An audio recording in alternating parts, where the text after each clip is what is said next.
எல்லாருக்கும் வணக்கம். இந்த வீடியோல ஜனவரி 27, 2026 அன்னைக்கு பிசினஸ் நியூஸ் பேப்பர்ஸ்ல வந்த முக்கியமான பொருளாதாரம் மற்றும் முதலீடு சார்ந்த செய்திகளையும், இன்னைக்கு மார்க்கெட் எப்படி பர்ஃபார்ம் பண்ணிருக்கு, நாம ஃபாலோ பண்ணிட்டு இருக்கிற ஷேர்ஸ் ரிலேட்டடான நியூஸ் என்ன அப்படிங்கறதையும் தான் ஒன்னொன்னா பார்க்க போறோம். இன்னைக்கு மார்க்கெட்டோட எக்ஸ்பைரி டே. ஸோ மார்க்கெட்ல பாசிட்டிவ் டு நெகட்டிவ் வந்து ஒரு பயங்கர ஸ்விங் வந்து இருந்துட்டே இருந்தது. நான் வந்து இன்னைக்கு மார்க்கெட் பாசிட்டிவா தான் ஓப்பன் ஆகும் அப்படின்னு நினைச்சேன். ஒரு 200-250 பாயிண்ட் கிட்ட பாசிட்டிவ் இருக்கும் அப்படின்னு நினைச்சேன். பட் ஆனா அந்த அளவுக்கு வந்து ஒரு பாசிட்டிவ் பர்ஃபார்மன்ஸ் வந்து நிஃப்டி கொடுக்கல. பட் எண்ட் ஆஃப் தி டேல வந்து 126 பாயிண்ட் பாசிட்டிவ்ல வந்து க்ளோஸ் பண்ணிருக்காங்க. இன்னைக்கு மார்க்கெட் பாசிட்டிவா ட்ரேட் ஆகும் அப்படின்னு நினைச்சதுக்கான காரணம் என்ன அப்படின்னா, இந்தியாவுக்கும் யூரோப்பியன் யூனியனுக்குமான அந்த ட்ரேட் அக்ரிமெண்ட் அப்படிங்கிறது ஃபைனலைஸ் ஆயிருக்கு. சோ அதை வந்து அவங்க அனௌன்ஸ் பண்ணியிருக்காங்க. இதுல யூரோப்பியன் யூனியன்ல இருந்து நாம இம்போர்ட் பண்ற ஒரு சில பொருட்களோட டாரிஃபை வந்து குறைச்சிருக்காங்க. அதே மாதிரிதான் வந்து அங்கேயும் நடந்திருக்கு. சோ இதனால இந்தியால இருந்து யாரெல்லாம் வந்து யூரோப்பியன் யூனியனுக்கு எக்ஸ்போர்ட் பண்றாங்களோ அக்ராஸ் செக்டர்ஸ் வந்து அவங்களுக்கு வந்து பெனிஃபிட் இருக்கும் அப்படிங்கிற மாதிரி வந்து சொல்லப்பட்டிருக்கு. இன்னைக்கு இது வந்து அனௌன்ஸ் பண்ணப்பட்டிருந்தாலும் இதோட ரோல் அவுட் ஃபைனலா வந்து 2027 தான் நடக்கும் அப்படிங்கிற மாதிரி சொல்லியிருக்காங்க. ஏன்னா இதுல வந்து நிறைய வந்து சைன்ஸ் வந்து நடக்க வேண்டியிருக்கு, லீகலா வந்து ஒரு சில விஷயங்கள் நடக்க வேண்டியிருக்கு. பட் ஆனா இந்த அனௌன்ஸ்மெண்ட் அப்படிங்கிறது ஒரு பெரிய விஷயமா பார்க்கப்படுது. ஏன்னா அமெரிக்கா வந்து இந்தியா மேல அந்த 50% டாரிஃப் போட்டதுக்கு அப்புறம் எக்ஸ்போர்ட் செக்டர் அப்படிங்கிறது ஹெவியா அடி வாங்கி இருந்தது. சோ அந்த மாதிரியான கம்பெனிஸ்க்கு இந்த யூரோப்பியன் யூனியன் கூட இருக்கிற இந்த டீல் அப்படிங்கிறது ஒரு பாசிட்டிவா இருக்கும் அப்படின்னு பார்க்கப்படுது. பட் இதுல இஷ்யூவா இருக்கிற ஒரு விஷயம் என்ன அப்படின்னா, இந்தியா வந்து யூரோப்பியன் யூனியன் கண்ட்ரீஸ்ல இருந்து இம்போர்ட் பண்ற அந்த கார்கள் மீதான டாரிஃபை வந்து 40% வந்து குறைச்சிருக்காங்க. இதுக்கு முன்னாடி 110% வந்து இருந்தது. சோ எவ்வளவு பெரிய இறக்கம் அப்படிங்கிறது நமக்கு பார்த்தாவே தெரியும். இதனால இந்த வெளிநாட்டில இருந்து இம்போர்ட் பண்ணப்படுற விலை உயர்ந்த கார்களோட பிரைஸ் அப்படிங்கிறது குறையும் அப்படிங்கிற மாதிரி சொல்லியிருக்காங்க. இதனால இந்தியாவில மேனுஃபேக்சர் பண்ற டொமஸ்டிக் மேனுஃபேக்சரர்ஸ்க்கு வந்து அவங்களோட சேல்ஸ்ல வந்து அடி வாங்குறதுக்கு சான்ஸ் இருக்கு அப்படிங்கிற மாதிரியும் வந்து சொல்லப்பட்டிருக்கு. இதனாலதான் இன்னைக்கு இந்த டீல் அனௌன்ஸ் பண்ணப்பட்டதுக்கு அப்புறம் ஆட்டோ ஸ்டாக்ஸ் ஆன மஹேந்திரா அண்ட் மஹேந்திரா, ஹூண்டாய் இந்த மாதிரியான ஸ்டாக்ஸ் எல்லாம் வந்து 4% இருந்து 5% வரைக்கும் வந்து கரெக்டா இருந்தது.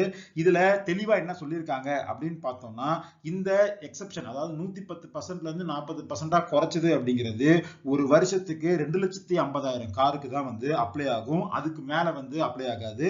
அதே மாதிரி பிரீமியம் அண்ட் லக்ஸுரி மாடல்ஸ்ல தான் வந்து இந்த மாதிரியான கட் அப்படிங்கறத அவங்க பண்ணியிருக்காங்க. மோர் தென் 17 lakhsக்கு மேல இருக்கிற காஸ்க்கு தான் வந்து இது அப்ளை ஆகும். அதே மாதிரி இவி வெஹிக்கிள்ஸ்க்கு இது வந்து அப்ளை ஆகாது அப்படிங்கிற மாதிரி சொல்லியிருக்காங்க. இன்னைக்கு டாடா மோட்டார்ஸ் வந்து பெருசா அடி வாங்கல இந்த மாதிரியான மகேந்திரா அண்ட் மகேந்திரோட கம்பேர் பண்ணும்போது. அதுக்கான முக்கியமான காரணம் இவி வெஹிக்கிள்ஸ்க்கு இதுல ஒரு எக்ஸெப்ஷன் கொடுத்திருந்தது தான். சோ இதுதான் ஓவராலா வந்து இந்த செக்மெண்ட்ல நடந்த விஷயம். இந்த டாரிஃப் கட்னால BMW, பென்ஸ், வோல்க்ஸ்வேகன் அவங்களோட கார்ஸ் எல்லாம் வந்து இந்தியால லக்ஸுரி கார்ஸ் வந்து கொஞ்சம் விலை கம்மியா விற்கும். அதனால லோக்கலா மகேந்திரா அண்ட் மகேந்திராக்கு, ஹூண்டாய்க்கு இந்த மாதிரியான கம்பெனிஸ்க்கு வந்து போட்டி இருக்கிறதுக்கான சான்ஸ் வந்து இருக்கு.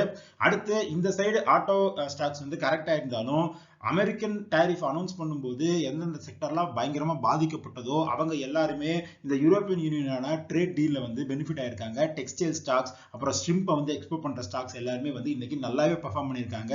உதாரணத்துக்கு KPR மில் வந்து 6% அப் ஆயிருக்கு. அதே மாதிரி அபெக்ஸ் ஃப்ரோசன் ஃபுட்ஸ் வந்து 12% கிட்ட அப் ஆயிருக்கு. அடுத்தது கோல்டு என்ன பண்ணிருக்கு அப்படின்னு பார்த்தோம்னா, இந்த வீக்கெண்ட்ல கோல்டோட பர்ஃபார்மன்ஸ் அப்படிங்கிறது பயங்கரமா இருந்துச்சு. லாஸ்ட் வீடியோலயே வந்து $5,000 கோல்டு வந்து இன்டர்நேஷனல் மார்க்கெட்ல கடந்துரும் அப்படிங்கிற மாதிரி வந்து பேசியிருந்தோம். இப்போ 5,100 கிட்ட வந்து கோல்டு வந்து ட்ரேட் ஆயிட்டு இருக்கு. இதுக்கு முக்கியமான காரணம் என்ன அப்படின்னா, டென்ஷன்ஸ் ஓரளவுக்கு குறைஞ்சாலும் உலகம் ஃபுல்லாவே எல்லா பெரிய எக்கானமிஸ்மே டாலரை சேல் பண்ணிட்டு கோல்டை பை பண்றது அப்படிங்கிற விஷயத்த பண்ணிட்டே இருக்காங்க. ஸோ ட்ரெஷரி பாண்ட்ஸை சேல் பண்ணிட்டு அவங்க கோல்டை பை பண்றதுனால கோல்டோட டிமாண்ட் அப்படிங்கிறது இன்க்ரீஸ் ஆகி பிரைஸ் வந்து ஸ்டெடியா வந்து இன்க்ரீஸ் ஆயிட்டு இருக்கு. ஸோ இதோட இம்பாக்ட் என்ன அப்படின்னு பார்த்தோம்னா, நம்ம மாதிரி ஆட்களுக்கு ஒரு பாதிப்பு இருக்கு. அது மட்டும் இல்லாம இந்தியன் கவர்மெண்ட்டுக்கே வந்து இது ஒரு பாதிப்பை வந்து கொடுத்திருக்கு. அது என்ன அப்படின்னா, சாவரின் கோல்டு பாண்ட் அப்படிங்கறத வந்து கவர்மெண்ட் வந்து ஒரு 5-6 வருஷத்துக்கு முன்னாடி அனௌன்ஸ் பண்ணாங்க. இப்போ வந்து ரீசெண்டா அதை வந்து ஸ்டாப் பண்ணிட்டாங்க. இப்போ இந்த சாவரின் கோல்டு பாண்ட் எல்லாத்தையுமே ரிடம்ஷன் பண்ணும்போது அதுக்கான காசை வந்து கோல்டு ரிசர்வ் ஃபண்ட் அப்படிங்கிற விஷயத்துல இருந்து தான் வந்து அந்த பயனாளர்களுக்கு வந்து கொடுக்கணும் கவர்மெண்ட். இப்ப இந்த பட்ஜெட்ல அந்த ஃபண்டுக்கு அலோகேட் பண்ற அமௌண்ட் வந்து இன்க்ரீஸ் ஆகும். ஏன்னா எஸ்ஜிபியோட அந்த பிரைஸ் அப்படிங்கிறது தாறுமாறா ஏறி இருக்கு. ஸோ 8 வருஷத்துக்கு முன்னாடி யாரெல்லாம் வாங்கியிருந்தாங்களோ அவங்க இப்ப ரிடம்ஷன் பண்ணும்போது 200% 300% அதிகமா வந்து கவர்மெண்ட் வந்து அவங்களுக்கு காசு கொடுக்க வேண்டியிருக்கு. இதனால இந்த பட்ஜெட்ல இதுக்கான அலோகேஷன் அப்படிங்கிறத கவர்மெண்ட் வந்து அதிகப்படுத்தி பண்ண வேண்டிய தேவை வந்து அவங்களுக்கு இருக்கு. அதே மாதிரி பேங்க்ஸ் வந்து அவங்களோட கிரெடிட் குரோத்தை மொபிலைஸ் பண்றதுக்கு கோல்ட் லோன் செக்மெண்ட்ல வந்து பயங்கரமா வந்து இன்ட்ரெஸ்ட் காட்டியிருக்காங்க. என்பிஎஃப்சிஸ்க்கு போட்டியா நிறைய வந்து கோல்ட் லோன்ஸ்ல அவங்க வந்து ஃபோக்கஸ் பண்றாங்க அப்படிங்கிற மாதிரியும் சொல்லியிருக்காங்க.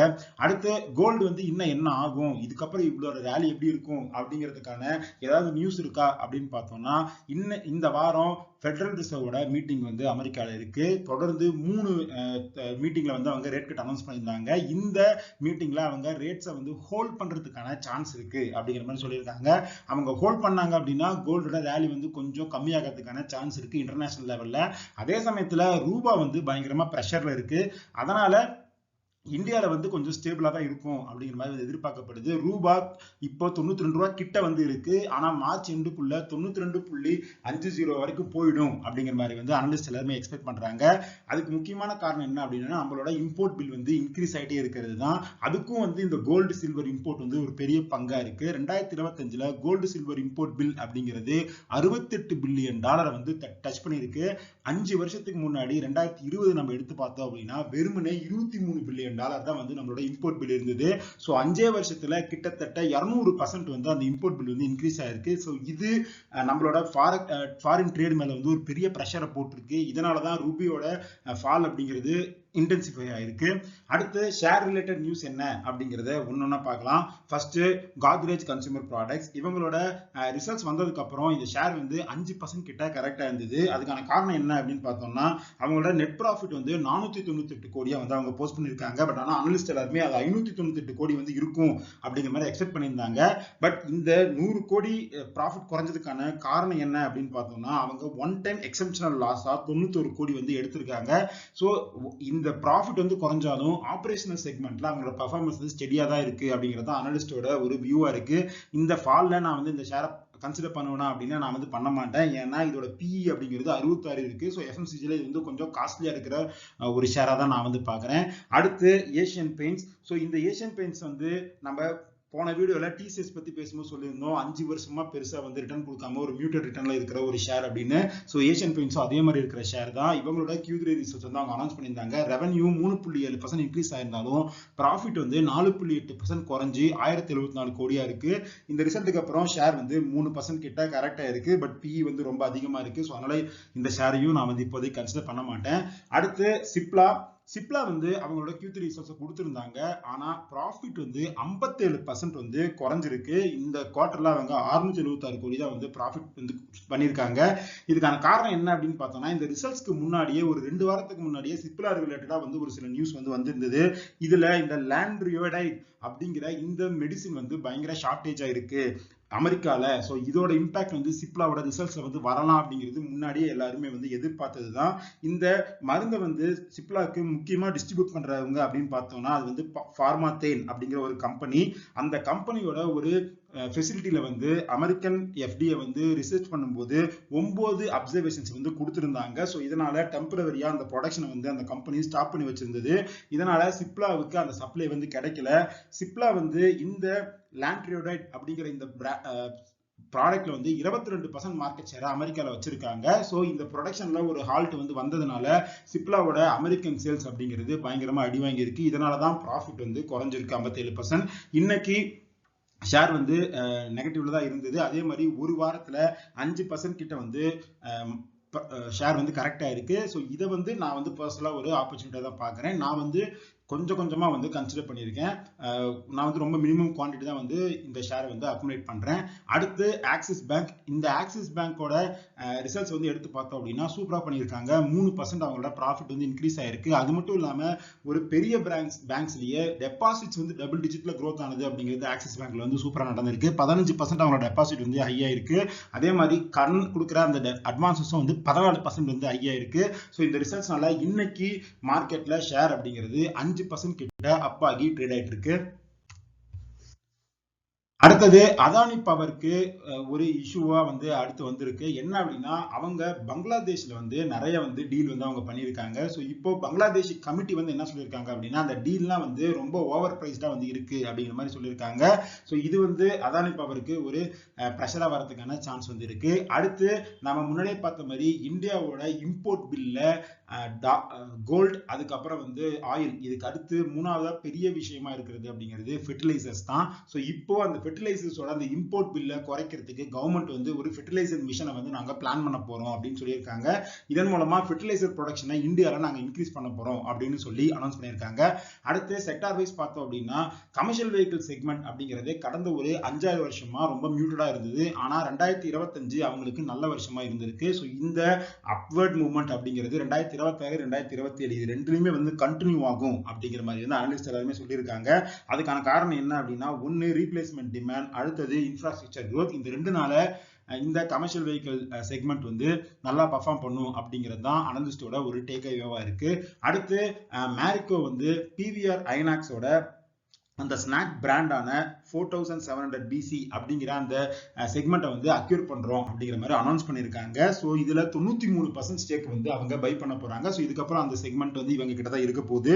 இதனால இன்னைக்கு ஷேர்ல பெருசா மூவ்மெண்ட் இல்லை. இந்த ஷேரோட பிஇ பார்த்தோம் அப்படின்னா இதுவுமே 60 பிஇ கிட்ட இருக்கு. ஸோ அதனால இப்போதைக்கு இந்த ஷேரை வந்து நான் பர்சனலா கன்சிடர் பண்ண மாட்டேன். அடுத்து அர்பன் கம்பெனி, இந்த கம்பெனி ரீசெண்டா தான் வந்து ஐபிஓ வந்துச்சு. நம்ம சேனல்ல கூட இந்த ஐபிஓ டைம்ஸ் வந்து சொல்லியிருந்தோம் இந்த கம்பெனி வந்து நான் கன்சிடர் பண்ண மாட்டேன், பெருசா ப்ராஃபிட் பண்ணாத ஒரு கம்பெனி அப்படின்னு சொல்லி. இப்போ அவங்களோட Q3 ரிசல்ட்ஸ் வந்து அவங்க கொடுத்திருக்காங்க. இதுல ரெவன்யூ வந்து 33% இன்க்ரீஸ் ஆயிருந்தாலும் இந்த குவார்டர்லயும் அவங்க 22 கோடி கிட்ட வந்து லாஸ் பண்ணிருக்காங்க. இந்த ஷேரோட ரிசல்ட்ஸ்க்கு அப்புறம் 7% வந்து ஷேர் வந்து கரெக்டா இருக்கு. பட் அவங்களோட ஐபிஓல இருந்து எடுத்து பார்த்தோம் அப்படின்னா அவங்களோட இஷ்யூ பிரைஸ் அப்படிங்கிறது 103 ரூபா, லிஸ்ட் ஆனது 162 ரூபா, அதுக்கப்புறம் ஒரு பாயிண்ட் ஆஃப் டைம்ல 186 வரைக்கும் போச்சு. ஆனா அங்க இருந்து இந்த ஷேர் வந்து 25% கிட்ட டவுன் ஆகி இப்ப 122 ரூபாயில ட்ரேட் ஆயிட்டு இருக்கு. இப்பயுமே இது வந்து ஒரு லாஸ் மேக்கிங் கம்பெனி அப்படிங்கிறதுனால நான் வந்து இதுல எந்த பையும் வந்து பண்ண மாட்டேன். அடுத்து 2025ல எஃப்ஐஎஸ் வித்திருக்காங்க அப்படிங்கிறது நாம நிறைய வீடியோஸ்ல பார்த்திருக்கோம். இப்போ அதுல என்ன விஷயம் பத்தி சொல்லியிருக்காங்க அப்படின்னா நிப்டி 50ல இருக்கிற 50 கம்பெனில 39 கம்பெனிஸ்ல 2025ல எஃப்ஐஎஸ் நெட் செல்லரா தான் இருந்திருக்காங்க.